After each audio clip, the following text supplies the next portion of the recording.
નમસ્કાર, ટીવી 13 માં આપનું સ્વાગત છે। હું છું ભદ્રેશ। મહત્વના સમાચાર પર નજર કરીએ। દાહોદમાં મનરેગા યોજના હેઠળ થયેલા કથિત 71 કરોડના ભ્રષ્ટાચાર મામલે ગુજરાતના પંચાયત રાજ મંત્રી બચુભાઈ ખાબડના બંને પુત્રો બળવંત ખાબડ અને કિરણ ખાબડને દાહોદ જ્યુડિશિયલ મેજિસ્ટ્રેટ કોર્ટે મોટી રાહત આપી છે।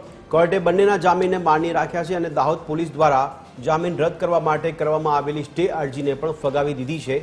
આ કેસમાં દાહોદ જિલ્લાના દેવગઢ બારિયા અને ધાનપુર તાલુકામાં મનરેગા યોજના હેઠળ ગેરરીતિઓની ફરિયાદ મુખ્યમંત્રીના કાર્યાલય સુધી પહોંચી હતી। આરોપો અનુસાર મંત્રીના પુત્રોની એજન્સીઓ દ્વારા કાગળ પર રસ્તાઓ બનાવવાનું દર્શાવીને કરોડો રૂપિયાનું કૌભાંડ આચરવામાં આવ્યું હતું।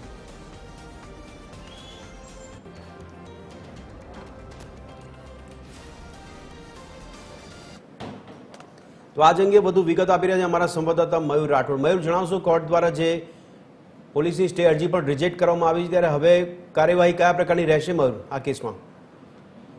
જી ભદ્રેશ, દાહોદના જે દેવગઢ બારિયા અને ધાનપુરના મનરેગા કૌભાંડમાં બચુભાઈ ખાબડ જે પંચાયત અને કૃષિ મંત્રી છે તેમના બંને પુત્રોની સંડોવણી બહાર આવી હતી અને ત્યારબાદ પોલીસે તેમની ધરપકડ કરી અને રિમાન્ડ મેળવ્યા હતા। રિમાન્ડ બાદ પોલીસે આ તમામ જે આરોપીઓ છે તેમને જ્યુડિશિયલ કસ્ટડીમાં મોકલ્યા હતા અને ત્યારબાદ આ બંને મંત્રી પુત્રો જે બળવંત ખાબડ અને કિરણે દાહોદની કોર્ટ જ્યુડિશિયલ કોર્ટમાં અરજી કરી હતી જામીન મેળવવા માટે।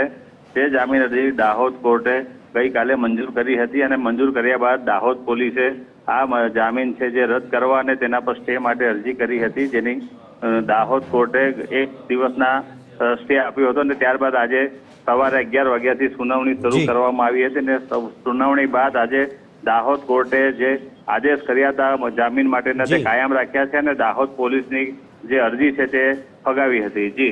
જી મયુર, ધન્યવાદ સમગ્ર માહિતી આપવા બદલ।